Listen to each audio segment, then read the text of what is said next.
નમસ્કાર વિદ્યાર્થી મિત્રો, લાસ્ટ વિડિયો લેક્ચરમાં આપણે ઉદાહરણ નંબર 12 સુધી જોયું હતું. તો ઉદાહરણ નંબર 13 ટ્રાય કરીએ, ધ્યાન આપજો. ઉદાહરણ નંબર 13માં આપણને એવું આપ્યું છે કે સાબિત કરો કે કોઈ પણ વ્યાપ્ત વિધેય સાબિત કરો કે કોઈ પણ વ્યાપ્ત વિધેય અને એમાં f1 2 3 થી 1 2 3 વ્યાપ્ત સાબિત કરો કે કોઈ પણ વ્યાપ્ત વિધેય f1 2 3 થી 1 2 3 એ હંમેશા એક વિધેય છે. એ હંમેશા એક વિધેય છે.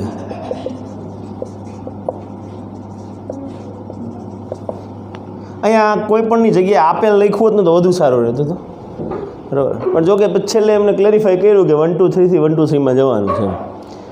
હવે એ હંમેશા એક વિધેય છે ને એવું સાબિત કરવાનું. વ્યાપ્ત વિધેય રહ્યું ને એક વિધેય હોય જ એવું જરૂરી ખરું? શબ્દ બોલું સાંભળજો કે વ્યાપ્ત વિધેય હંમેશા એક વિધેય હોય. આ સાચું કે ખોટું? ખોટું છે. જરૂરી નથી કે વ્યાપ્ત તો એક હોય જ. પછી એક વિધેય હોય હંમેશા વ્યાપ્ત વિધેય હોય. આ સાચું, આ ખોટું. આના ઉદાહરણો પણ છે ને, આપણે ઉદાહરણો લઈ ચૂક્યા છીએ, બરાબર. કે જે વ્યાપ્ત હોય જરૂરી નહીં કે એક થાય જ, અને એક હોય જરૂરી નહીં કે વ્યાપ્ત પણ થાય જ. આનું ઉદાહરણ તમે શું આપી શકો? વ્યાપ્ત વિધેય હંમેશા એક વ્યાપ્ત વિધેય હોવું. અહીંયા માની લો કે 1 2 3 છે, અને અહીંયા માની લો કે એ અને બી છે. 1 માટે એ જવાબ મળ્યો, 2 માટે એ જવાબ મળ્યો, બરાબર, અને 3 માટે બી જવાબ મળ્યો. તો આ વ્યાપ્ત છે, પણ એક નથી, બરાબર. આવો નવો આપણે બીજું એક લઈ શકીએ કે એક હોય પરંતુ વ્યાપ્ત ન હોય. અહીંયા 1 2 3 લઈએ, અહીંયા આગળ ABCD લઈએ. હવે આપણે ઉદાહરણ લઈ ચૂક્યા છીએ, રેડી. તો આ એક છે પરંતુ વ્યાપ્ત નથી. ઓકે, એટલે એવું જરૂરી નથી કે એક વિધેય હંમેશા વ્યાપ્ત વિધેય હોય ને વ્યાપ્ત વિધેય હંમેશા એક વિધેય. પણ આ લોકોએ શરત એવી આપી છે કે આ વ્યાપ્ત છે એવું ધારી લો 1 2 3 થી 1 2 3 એ હંમેશા એક વિધેય છે. તો આનો જવાબ શું આવશે? હા આવશે. શું કામ હા આવશે એની ચર્ચા કરીએ. તો અહીંયા આપણે આ લોકો સાબિતીમાં બુકવાળાએ શું કર્યું છે કે પહેલાં એવું લઈ લીધું છે કે ધારો કે વિધેય વ્યાપ્ત વિધેય નથી, એવી રીતે સ્ટાર્ટિંગ કર્યું છે. સોરી, ધારો કે f એક નથી, એ હંમેશા એક. આ તો શું આપેલી વસ્તુને આપણે તો ના ન પાડી શકીએ, પણ એ હંમેશા એક વિધેય છે એવું લેવાની જગ્યાએ એક વિધેય નથી એમથી સ્ટાર્ટ કર્યું છે. એમ જ કર્યું છે ને, એક નથી એમ લઈને ચાલ્યા. તો એ લોકોએ એવું લખ્યું કે એક નથી. અહીંયા જવાબ લખો, આ ધારો કે આપેલ વિધેય એક વિધેય નથી. હવે એક વિધેય નથી એમ કે તો એનો મતલબ શું થાય? તો તમને જે 1 2 3 આપ્યા છે અહીંયા આગળ, આ 1 2 3 ની વાત કરું છું, અહીંયા 1 2 3 આપ્યા છે, એક વિધેય નથી એનો મતલબ 1 હારે 1 હોવું જોઈએ ને 1 હારે 2 હોવું જોઈએ, તો જ એક ન થાય ને. કા 2 હારે 1 હોવું જોઈએ ને 2 હારે 2 હોવું જોઈએ, એવું થવું જોઈએ કે નહીં? અને 2 હારે 3, તો આ એક વિધેય છે? વિધેય જ નથી. કેમ? યસ. તો આપણે શું કરવાની જરૂર હતી? અહીંયા શું કરવાની જરૂર હતી?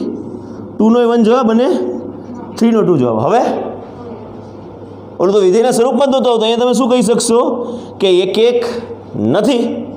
તો એક વિધેય નથી તો વ્યાપ્ત વિધેય પણ નથી જ, બરાબર. તો આ લોકો એવો શબ્દ લખ્યો છે કે પ્રદેશના ઘટકને અનુરૂપ, પ્રદેશના કોઈ પણ એક ઘટકને, કોઈ પણ બે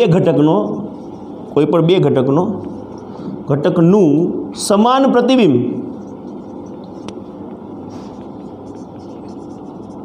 સહપ્રદેશમાં મળે તેવું ધારીએ. આપણે એવું ધારીએ કે પ્રદેશના કોઈ પણ બે ઘટકનું, એટલે 1 અને 2 નું સમાન પ્રતિબિંબ સહપ્રદેશમાં, એટલે કે એક મળે છે. હવે ત્રીજા ઘટકનું, પ્રદેશના ત્રીજા ઘટકનું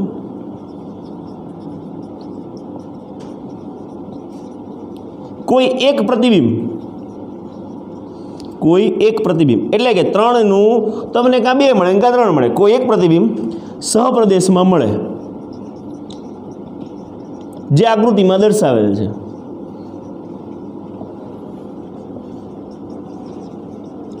એનો મતલબ એમ કે તેથી વ્યાપ્ત વિધેય થતું નથી.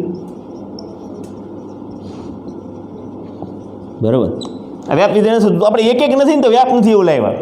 અને સીધી વાત છે કે દરેક ઘટકને અનુરૂપ જો એક એક ઘટક મળતો હશે તો જ એક એક બનશે, અને વ્યાપ્ત તો જ થાય સહપ્રદેશ ઇઝ ઇક્વલ ટુ વિસ્તાર. આવી લાંબી કોઈ કથા ન કરવી બુક પ્રમાણે તો સાદી ભાષામાં આટલું લખી શકાય કે વ્યાપ્ત વિધેય આપેલ હોવાથી છે જ, વ્યાપ્ત વિધેય છે જ તેવું આપેલ હોવાથી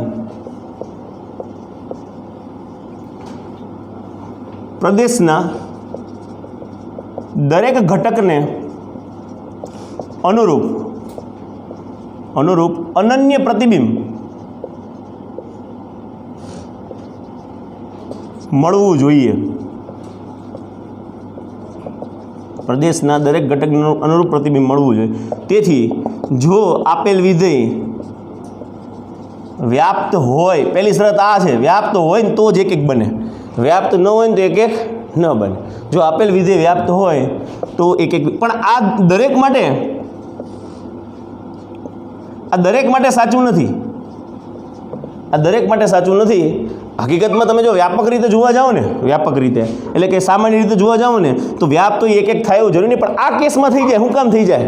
કારણ કે અહીંયા 3 ઘટકો છે ને અહીંયા 3 ઘટકો છે એટલે આવું બને છે. એટલે વ્યાપ્ત આપ્યું હતું તો એક એક થઈ જાય. પછી જે ઉદાહરણ નંબર 14, એમાં આપણને શું આપ્યું છે? ઊંધું આપ્યું છે. સાબિત કરો કે કોઈ પણ એક એક વિધેય એના માટે તમને ફંક્શન કેટલું આપ્યું છે? f એ f 1 2 3 થી 1 2 3 1 2 3 વ્યાપ્ત હોવું જોઈએ. તો પહેલાં આપણને એક એક આપી દીધું. અહીં એક એક વિધેય છે તેવું આપેલ છે. આથી પ્રદેશના દરેક ઘટકને અનુરૂપ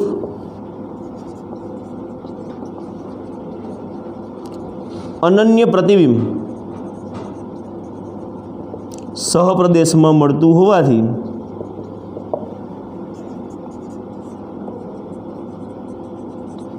સહપ્રદેશ ઇઝ ઇક્વલ ટુ વિસ્તાર થશે.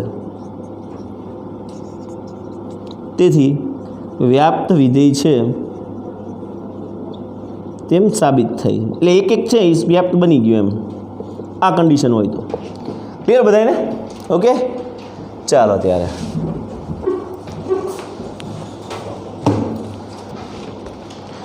તો હવે સ્વાધ્યાય સ્ટાર્ટ કરીએ. સ્વાધ્યાય 1.2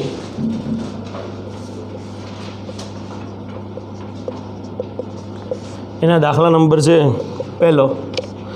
એમાં આપણને એવું આપ્યું છે, ધારો કે આર સ્ટાર તમામ શૂન્યેતર વાસ્તવિક સંખ્યાઓનો ગણ છે. એટલે આર સ્ટાર શું આપ્યું છે? બરાબર R-0 શૂન્યેતર વાસ્તવિક સંખ્યાઓનો ગણ. બરાબર ને? સાબિત કરો કે એફ એ આર સ્ટારથી આર સ્ટાર સુધીનું વિધેય છે. એટલે એફ આર સ્ટારથી આર સ્ટાર, એટલે આર આખો ગણ લઈ લેજો, માત્ર 0 ન લેતા. એટલે શૂન્યેતર વાસ્તવિક સંખ્યાઓનો ગણ થઈ ગયો. શૂન્યેતર એટલે શૂન્ય સિવાયની વાસ્તવિક સંખ્યાઓનો ગણ. હવે શું છે તો કે fx બરાબર 1/x વડે વ્યાખ્યાયિત થાય છે. fx બરાબર કેટલા છે તો કે 1/x. પ્રશ્ન શું છે તો f એ એક એક અને વ્યાપ્ત છે. જો કે સાબિત કરવાનું જ કીધું છે. સાબિત કરો કે f એ એક એક અને વ્યાપ્ત છે. હવે સાબિત કરવાનું કહી દીધું એટલે આપણે કરી જ નાખશું. પણ એમને મેં વિચારીએ તો એક એક અને વ્યાપ્ત બનશે, એક એક બનશે ને? બરાબર, જવાબ તો બનવાનો એક એક તો થવાની જ છે. એટલે આપણે સ્ટાર્ટિંગ કરીએ તો આપણે શું કરીએ છીએ તો કે પ્રત્યેક x1 x2 belongs to R star એવું લઈ લઈએ. આર સ્ટારમાંથી x1 ને x2 લઈ લઈએ અને આપણને ખબર છે કે આપણે શું લખશું? f of x1 બરાબર f of x2, એટલે કે 1/x1 બરાબર 1/x2. આ લોકો આર સ્ટાર એટલા માટે લીધું છેદમાં 0 ન આવે. નું મેઇન કામ ઈ જ છે x2 આ બાજુ વહી જાય x1 આ બાજુ x2 બરાબર x1 ઓર આપણે એમ પણ લખી શકીએ x1 બરાબર x2 તો f of x1 બરાબર જો f of x1 બરાબર f of x2 અને x1 બરાબર x2 સાબિત થતું હોય તેથી f કેવું સાબિત થઈ ગયું f એ એક વિધેય છે તેમ સાબિત થાય જો જ્યારે આપણને એમ કહે ને કે સાબિત જ કરો એક વિધેય છે એમ ત્યારે તો આ મેથડ જ વાપરવાની પણ નક્કી કરવાનું તો આપણે કિંમત મૂકીને ચેક કરી જોવાનું ખોટા સાબિત કરતા હોય ને ત્યારે આપણે શું કરીએ કિંમત મૂકીને ચેક કરીએ તમને ખ્યાલ હશે આવું કંઈક હોય f એ z થી z પરનું વિધેય છે અને fx બરાબર x2 આવું કંઈક છે બરાબર તો આમાં આપણે એક સાબિત કરવું હોય ને તો આપણે શું કરીએ ખબર છે આમાં f of x1 બરાબર f of x2 એવું લેતા જ નથી આવું નથી લેતા ડાયરેક્ટ બે એવી સંખ્યાઓ વિચારી આની અંદરથી કે f of 1 અને f of -1 બંને માટે તમને જવાબ 1 મળે છે અને એટલે એક નથી ખોટું સાબિત કરવા માટે ઉદાહરણ લઈને ખોટું સાબિત કરી દેવાનું સાચું સાબિત કરવાનું હોય ત્યારે શું કરવાનું f of x1 બરાબર f of x2 લઈને સાબિત કરવાનું ચાલો હવે વ્યાપ્ત વિધેય છે એવું જ સાબિત કરવાનું છે અને ખરેખર વ્યાપ્ત થાય છે એ વિચારવાનું છે તો કે આ થશે 2 લેશો તો એના માટે 1/2 બનશે અને 1/2 લેશો તો 1/1/2 એના માટે 2 થઈ જશે એટલે તમને ટૂંકમાં જે વ્યસ્ત સંખ્યા છે એની તમને પૂર્ણ સંખ્યા મળવાની છે પૂર્ણ સંખ્યા છે એની બધી વ્યસ્ત સંખ્યા મળવાની છે બરાબર કે નહીં ઓકે એટલે આ સહપ્રદેશ ઇઝ ઇક્વલ ટુ વિસ્તાર થવાનો છે 0 1 ન લઈ શકાય તો 0 તેમને બાદ કરવાનું કીધું જ છે એટલે વ્યાપ વિધેય છે એમ સાબિત થવાનું તો આપણે શું કરશું આપણે આવું લેશું f of x બરાબર 1/x એટલે કે y બરાબર 1/x એટલે કે x બરાબર 1/y હવે વળી પાછું લખશું આપણે f of x બરાબર 1/x એટલે કે f of 1/y બરાબર 1/x ની જગ્યાએ શું લખશો 1/y એટલે શું મળી ગયું f of 1/y is equal two શું મળી ગયું તો કે y અને તેથી f એ વ્યાપ્ત વિધેય છે તેમ સાબિત થઈ જો આપણને ખબર પડી જાય કે વ્યાપ્ત નથી તો ખોટું સાબિત કરવા માટે થઈને આપણે ઉદાહરણ લઈને ખોટું સાબિત કરી દેવાનું જેમ કે આની અંદર આપણે ખોટું સાબિત કરવા માટે થઈને એવું લખી શકશું કે f of x બરાબર 3 ક્યારેય બને નહીં અથવા તો એવું લખી નાખશું કે 3 બિલોંગ્સ ટુ સહપ્રદેશ પરંતુ 3 ડઝ નોટ બિલોંગ્સ ટુ વિસ્તાર બરાબર અને પછી એટલે લખી નાખશું કે વ્યાપ વિધેય નથી ખોટું સાબિત કરવા માટે ઉદાહરણ ઇઝ ધ બેસ્ટ ઉદાહરણ બેસ્ટ છે ખોટું સાબિત કરવા માટેથી રાઈટ આ એકની સાબિતી થઈ વ્યાપની સાબિતી થઈ કે વ્યાપ્ત નથી ને એક નથી સાબિત કરવા માટે થઈ એટલે કે ખોટું સાબિત કરવા માટે થઈ અને આ મેથડમાં જવું અને સાચું સાબિત કરવા માટે થઈ અને આ મેથડમાં જવું આટલું મગજમાં રાખવું ચાલો આગળ કંઈક બીજો પ્રશ્ન પણ છે શું છે પ્રશ્ન એવો છે જો આર સ્ટારને બદલે એન લેવામાં આવે એટલે કે હવે આર સ્ટાર ને બદલે કેપિટલ એન લેવામાં આવે તો શું થાય તો અહીંયા તમને ફંક્શન ક્યાંથી ક્યાંનું મળ્યું ફંક્શન આર સ્ટારની જગ્યાએ એન થી એનનું મળ્યું શું વાંચ્યું લાચી જો પ્રદેશ આર સ્ટારને બદલે એન લેવામાં આવે ઓકે પ્રદેશ પ્રદેશ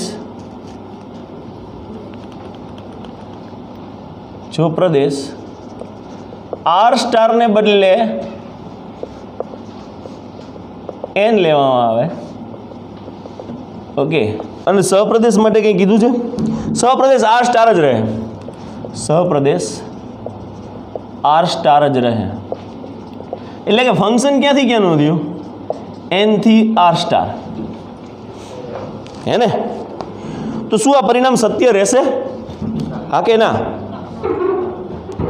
એક થશે પણ આપણું પરિણામ શું છે એક અને વ્યાપ્ત છે બંને છે એવું પરિણામ છે વ્યાપ્ત નથી થતું એ પરિણામ ખોટું થાય હું એમ કહું હું હર્ષિલ સર 2 અમદાવાદ ગયા હું એકલો જાઉં હર્ષિલ સર ન લઈ જાઉં તો આખું વિધાન જ ખોટું કહેવાય પડી ખબર કારણ કે અને શબ્દ વાપરો અથવા શબ્દ વાપરો હોત તો વિધાન સાચું થઈ જાય એટલે અહીંયા એમ કીધું એક અને વ્યાપ્ત છે તો અહીંયા આપણે લખશું એન થી આર સ્ટાર છે તો આ પરિસ્થિતિમાં લખશું એક થશે બરાબર અહીં fx બરાબર કેટલા છે 1/x રેડી અહીં એન થી આર સ્ટાર ફંક્શન એન થી આર સ્ટાર હોવાથી એક વિધેય બનશે એક વિધેયની સાબિતી આપવી હોય તો આપી શકીએ અને એ સાબિતી કોના જેવી રહેશે આના જેવી જ રહેશે બરાબર એટલે આપણે બીજી વાર લખવાની જરૂર નથી ડાયરેક્ટ લખી નાખ્યું પરંતુ પરંતુ હવે વ્યાપ્ત નથી એ સાબિત કરવા માટે શું કરાય? ઉદાહરણ લેવું પડે. તો શું લેશું આપણે? એક્સની કિંમત તો આમાંથી એનમાંથી જ લેવાની છે ને. તો સહપ્રદેશ ઇઝ ઇક્વલ ટુ વિસ્તાર થવો જોઈએ. અહીં સહપ્રદેશ કેટલો બને છે? સહપ્રદેશ is equal to R star. વિસ્તાર કેટલો બનશે? વિસ્તાર કેવો બનશે? તો 1, 1/2, 1/3 આ ટાઈપનો કંઈક બનતો જશે. રાઈટ.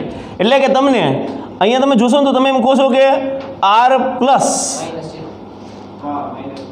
-0 એવો બનશે? ન બને. આર પ્લસ ના બને. આર પ્લસ ન બને. શું કામ ન બને? કારણ કે 2, 3, 4 એ પણ નથી આવતા. બરાબર કે નહીં? ખબર પડી તમને વાતની? અહીંયા જો આવું આવતું હોત ને 1, 2, 3, 4 આવું કંઈક, તો 4 ને 3 તો એવું કંઈ આવવાનું જ નથી. કારણ કે 1/1 મૂકો 1/2 એટલે તમને અહીંયા ઉતરતા ક્રમમાં 1/4 ને 1/1 લાખ, 5 લાખ, 50 લાખ, 50 કરોડ આગળ મને નથી આવડતું 1/ના સ્વરૂપમાં આવશે. સમજ્યા તમે વાતને? તો એનો મતલબ એવો થયો કે આપણે ડાયરેક્ટ આપણે બીજું કંઈ વિચારવાનું ને આમ જ લખી નાખવાનું. સહપ્રદેશ ડઝ નોટ ઇક્વલ ટુ વિસ્તાર થતું હોવાથી વ્યાપ્ત વિધેય નથી.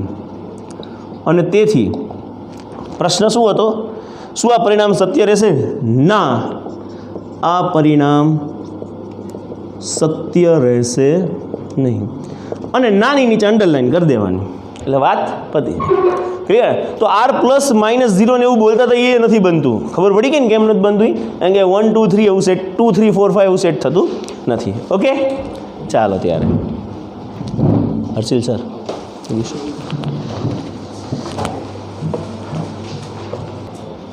ચલો દાખલા નંબર 2 ટ્રાય કરીએ. નીચે આપેલા વિધેયો એક અથવા વ્યાપ્ત અથવા બંને ગુણધર્મો ધરાવતા વિધેયો છે કે નહીં તે ચકાસો.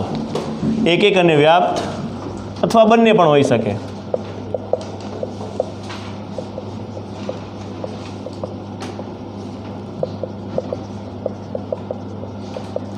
એમાં આપણને પહેલું આપ્યું છે એફ n થી n પરનું વિધેય છે અને fx બરાબર આપણને આપ્યું છે x². રાઈટ. તો આવા દાખલા આપણે ગણી જોઈ ગયા છીએ. આ એક છે, વ્યાપ્ત નથી. બરાબર. ફટાફટ આપણે લખી નાખીએ. એફ n થી n પરનું વિધેય છે એટલે પહેલાં તો આપણે f(x1) બરાબર f(x2) લખી નાખીએ. રાઈટ. તો x1² બરાબર x2², એટલે કે x1 બરાબર x2. અહીંયા હું લખવાની જરૂર હતી કે પ્રત્યેક x1 x2 belongs to n. બરાબર. પછી આપણે સ્ટાર્ટ કરી શકીએ. x1 બરાબર ± x2 શું કામ ન આવ્યા? કારણ કે એનમાં જ જવાબ છે અને એનની જ વાત છે. બરાબર. તેથી એફ એ એક વિધેય છે. વ્યાપ્ત વિધેય છે નથી. આપણને ખબર પડી ગઈ એટલે આપણે ખોટું સાબિત કરવાનું, એક જ વસ્તુનું ખોટું સાબિત કરી નાખવાનું.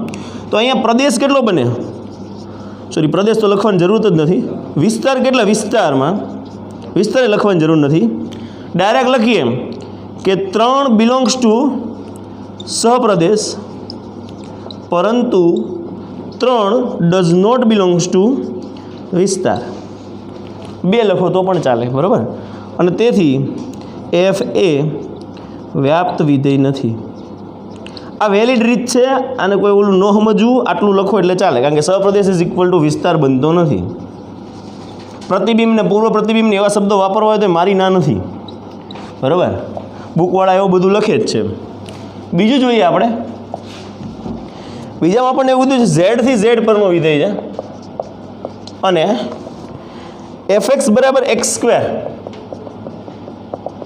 એક છે નથી. ખબર પડી ગઈ. ઝેડ થી ઝેડ છે એટલે તમે f(1) પહેલાં તો હવે હું x1 x2 લખવાની જરૂર નથી. -1 બરાબર 1. તેથી 1 અને -1 બંનેનું પ્રતિબિંબ સમાન અને એ કેટલું મળે છે? 1 મળે છે. અને તેથી એક વિધેય નથી. રાઈટ. એક વિધેય નથી. અહીંયા એક વિધેય છે, વ્યાપ્ત વિધેય નથી. એક વિધેય નથી. હવે વ્યાપ્તમાં જઈએ. વ્યાપ્ત છે નથી. બરાબર.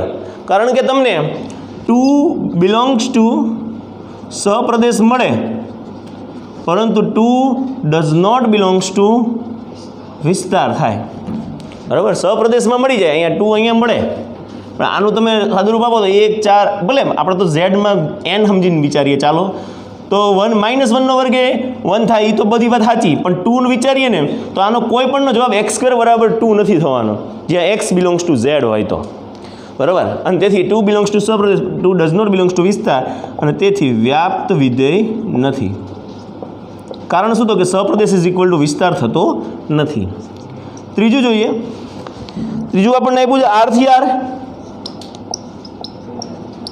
અને fx બરાબર x², fx બરાબર x². તો અહીંયા આપણે એવું વિચારી શકીએ કે એક તો નથી ને, કે છે કેમ? -1 ને 1, આનું જ ઉદાહરણ લ્યો, z હોય કે r હોય એમાં કોઈ ફરક પડવાનું નથી, એટલે 1 અને -1 આ બંનેનો જવાબ 1 થવાનો છે, બરાબર. એટલે આની જ વસ્તુથી, તેથી 1 અને -1 બંનેનું પ્રતિબિંબ સમાન મળવું જોઈએ નહીં, અને સમાન મળી ગયું, 1 મળે, તેથી એક વિધેય નથી. હવે વ્યાપ વિધેય છે? વ્યાપ વિધેય છે નથી, કારણ કે સહપ્રદેશ કેટલો બને છે? સહપ્રદેશ ઇઝ ઇક્વલ ટુ r, અને વિસ્તાર કેટલો થાય છે? r પ્લસ યોગ 0 ને,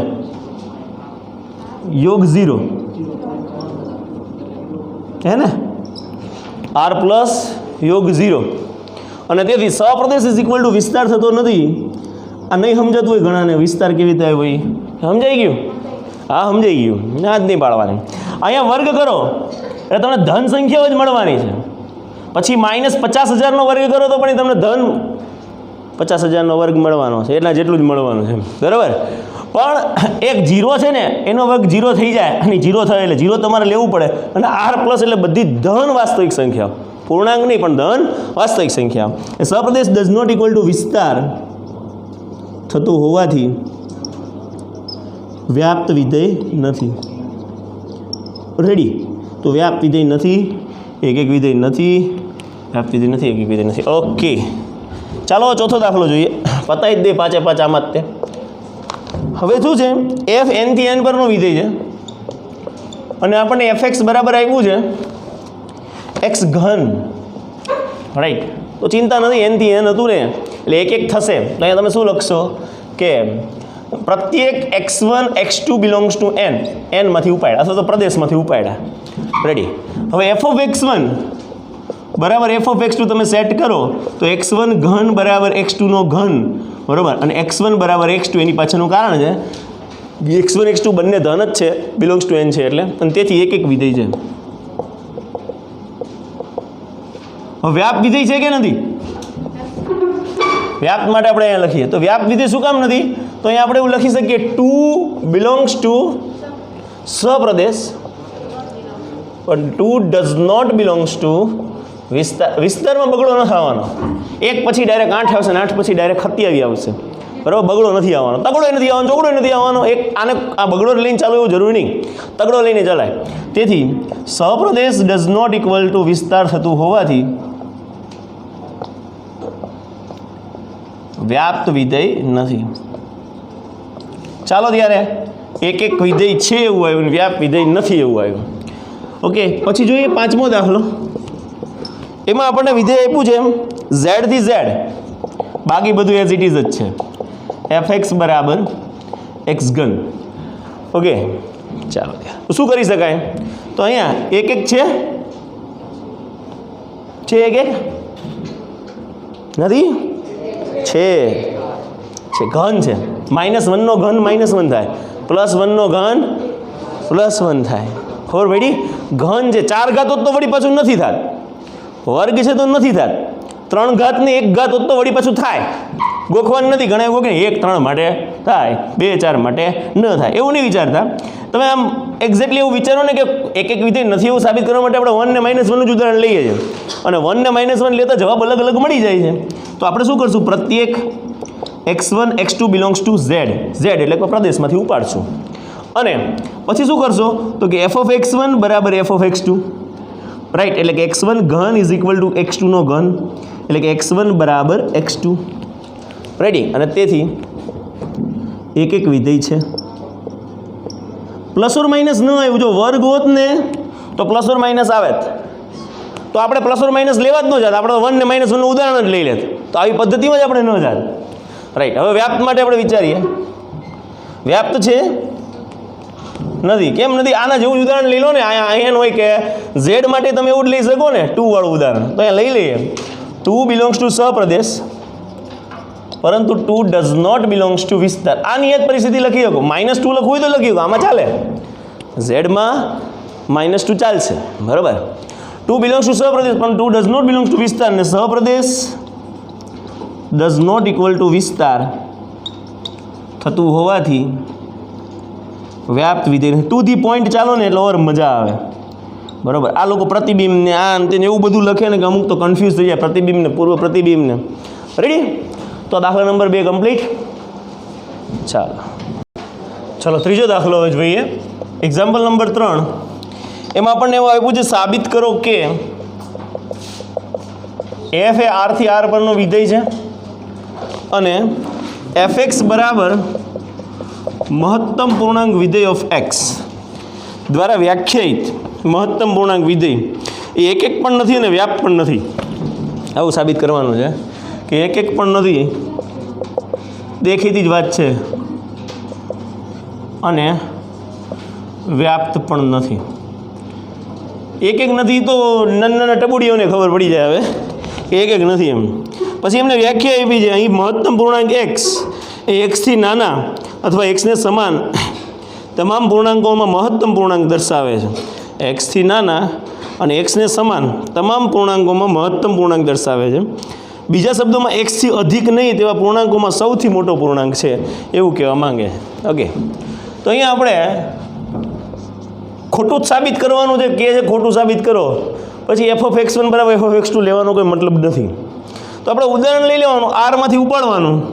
તો આપણે 1.5 લઈ લઈએ, 1.1 લઈ લઈએ, 2.5 લઈ લઈએ, તમને જે ઈચ્છા આપણે 2.7 લઈ લઈએ.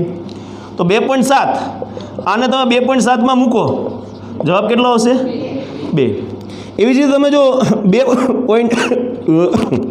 2.3 લઈ લ્યો તો 2.3 આનો જવાબ કેટલો આવશે? મહત્તમ પૂર્ણાંક વિધેયમાં. તેથી આપણે લખી શકીએ કે બંનેના જવાબ સરખા આવે છે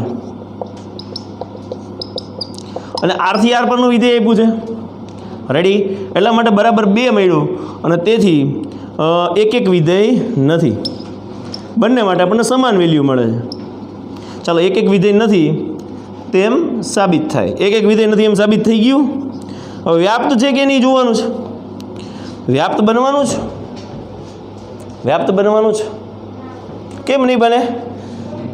કારણ કે આપણે r ગણ વિશે વિચાર કરીએ તો આમાં z ગણ થવાનો જ છેલ્લે z ગણ થવાનો, બરાબર.